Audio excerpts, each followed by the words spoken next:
আসসালামু আলাইকুম। চতুর্থ শিক্ষার্থী বন্ধুরা, তোমাদের গণিত বই 73 পৃষ্ঠা দেখো। বলছে শফিকের কাছে কিছু এবং বিনার কাছে 8টি বই আছে, দুজনের কাছে মোট 18টি বই আছে। এটাকে আমরা গাণিতিক বাক্যের মাধ্যমে প্রকাশ করব। ঠিক আছে, দেখো তাহলে শফিকের কাছে কয়টা বই আছে দেখো তো। কিছু বই আছে। কিছু বই বলতে আমরা কি বুঝি, এটা কিন্তু আমাদের জানা নাই। ঠিক আছে, মানে অজানা প্রতীক আমরা লিখতে পারি।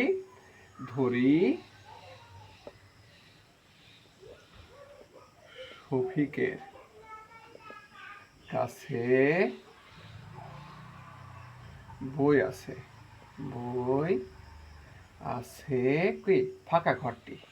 এটা তো অজানা প্রতীক, তাই না? এটা আমরা জানি না যে আসলে প্রকৃতপক্ষে কয়টা আছে। এটা আমরা ফাঁকা ঘর ধরে নাম। শফিকের কাছে বই আছে ফাঁকা ঘরটি। এখন আমরা লিখবো গাণিতিক বাক্য। গাণিতিক বাক্য। তো আমাদের গাণিতিক বাক্যটা কি হয় দেখো, কারণ শফিকের কাছে কিছু বই আছে আর বিনার কাছে কিছু 8টা বই আছে, তাই না? এই শফিকের বই এবং বিনার বই যোগ করলে কিন্তু 18টি বই হবে। এই যে বলছে দুজনের কাছে মোট বই আছে 18টি। হ্যাঁ, তাহলে শফিকের বই আর বিনার বই যোগ করলে 18টি হবে। তাহলে শফিকের বই কয়টা? ফাঁকা ঘর। আর বিনার বই কয়টা? 8টা, তাই না? তাহলে মোট কত? 18টি। এই দেখো, এটাও কিন্তু মোট, এটাও কিন্তু মোট। কারণ শফিক আর বিনা যোগ করলে কিন্তু মোট চলে আসবে। এটাও মোট।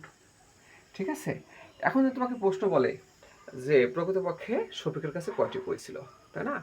তাহলে আমরা এই ফাঁকা ঘরের মান বার করতে পারলে বুঝতে পারবো যে শফিকের কাছে কয়টি বই ছিল। তাহলে এখানে আমরা মাঝের সমান থাকলে প্রথমে বা দিতে হয়। কি দিতে হয়?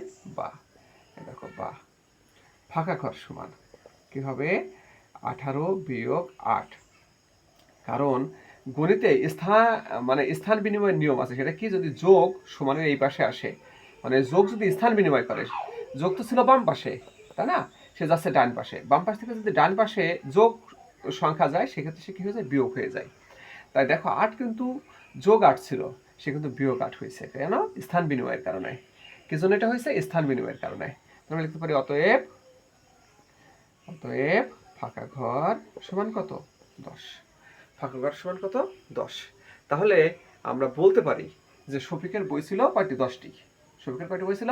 10টি বই ছিল। তাহলে আমরা লিখতে পারি অতএব শফিকের শফিকের বই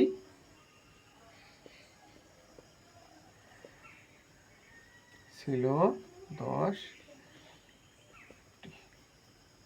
শফিকের বই ছিল 10টি। ফ্রেন্ডস, তোমাদেরকে অসংখ্য ধন্যবাদ এই ক্লাসে অংশগ্রহণ করার জন্য।